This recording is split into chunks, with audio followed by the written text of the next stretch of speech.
Buenos días, nosotros somos Luisa Carlos y vamos a presentar el reto de FEM 2016B. Mi nombre es Luisa Fernanda Villafuerte Jacobo y voy a estudiar Ingeniería Mecatrónica. Primero que nada, eh, el almacenamiento de energía es algo fundamental para nuestro día a día y para se han creado diversos dispositivos para este fin, como las baterías, y después de esto se han creado otros dispositivos para este fin, como los capacitores y los supercapacitores. En nuestro caso, nosotros experimentamos con el supercapacitor, en el cual sacamos un modelo con las leyes de Kirchhoff y Ohm, y realizamos el experimento, pero primero lo simulamos, y una vez que lo realizamos el experimento, eh, obtuvimos los resultados mediante un osciloscopio en el cual nos dio unas gráficas y lo comparamos con el modelo que hicimos y las gráficas que nos dio el osciloscopio. También podemos concluir que si reducíamos el RC, el tiempo de carga iba a reducir. Buenas, mi nombre es Carlos Cabra Santaella y voy a la carrera de Ingeniería en Mecatrónica. A continuación vamos a presentar nuestras discusiones acerca de nuestro reto F 1016B. Siguiente. En cuanto a la primera gráfica, lo primero que pudimos observar fue el comportamiento exponencial que tiene nuestro modelo. Este modelo obtenido de las leyes de Kirchhoff y de Ohm, el cual lo dedujimos pues haciendo un análisis en cuanto a un circuito con 3 resistencias y 2 capacitores, en el que el segundo capacitor, que estaba conectado en paralelo con el primero, pues era nuestro supercapacitor equivalente. Entonces, por medio de estas leyes, nosotros pudimos concluir algunos axiomas, como por ejemplo las leyes de Kirchhoff y la ley de Ohm. Y de ahí, por medio de meramente matemáticas y un análisis infinitesimal, sacar el tiempo de carga de nuestro supercapacitor, el cual pues tenía como ya lo comenté, un comportamiento asintótico, y esa asíntota iba tendiendo hacia el voltaje de la batería. Una de las limitantes también de este modelo es que pues nos da tiempos negativos, y en los tiempos negativos pues la gráfica sigue teniendo valores, pero para nuestra interpretación física eso pues no tiene nada que ver.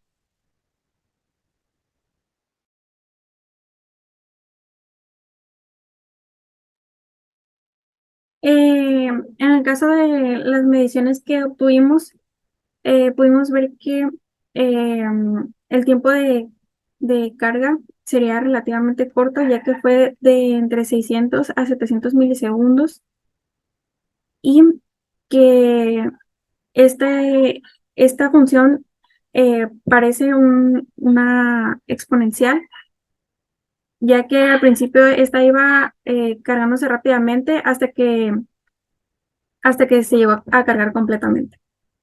Pero también hay que tomar otros factores en cuenta que pudieron afectar algunas de las mediciones, como la vibración del ambiente, entre otras cosas.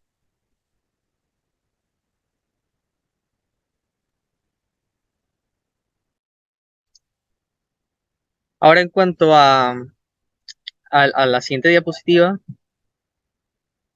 que Luisa nos va a poner, pues nosotros concluimos que nuestro modelo puede predecir este fenómeno físico, por lo cual, en cuanto a decir que si es correcto o no, concluimos que es bastante preciso, por lo cual decimos que sí es correcto, que sí puede predecir la carga de un supercapacitor, ya que tenemos argumentos que validan este tipo de argumento, ya que, como podemos ver en la siguiente gráfica, tenemos una comparación del modelo versus las mediciones, y vemos que con bastante precisión se acercan las mediciones a nuestro modelo.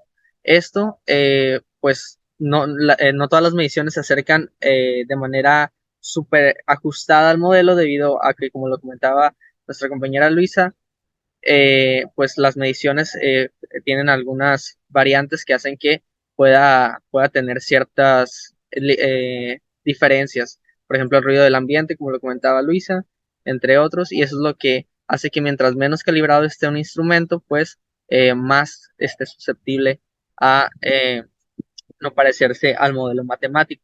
Entre otros tipos de cosas, también tenemos que puede ser debido a que cuando hicimos nuestros cortes, cuando lo estábamos depurando, pues lo agarramos un poquito más adelante, o que la gráfica al modelo matemático, pues le recortamos algunos puntos decimales, eso hablando de las cifras significativas, entre otro tipo de cosas. En la siguiente diapositiva, Luisa. Ya como último, pues contestamos la pregunta de cuánto tiene que valer el RC para que el tiempo de carga sea de 100 milisegundos. Y pues esto lo hicimos por medio primeramente de un análisis al tanteo, o pues a prueba y error de una simulación en multisim, y así poder verificar cuál era el tiempo de carga de este capacitor, que bueno, en sí la resistencia RC para que nuestro tiempo de carga fuera de 100 milisegundos. Nosotros concluimos y nos ayudamos de esta observación para poder concluirlo y deducirlo muchísimo más rápido que como lo hubiéramos hecho por tanteo.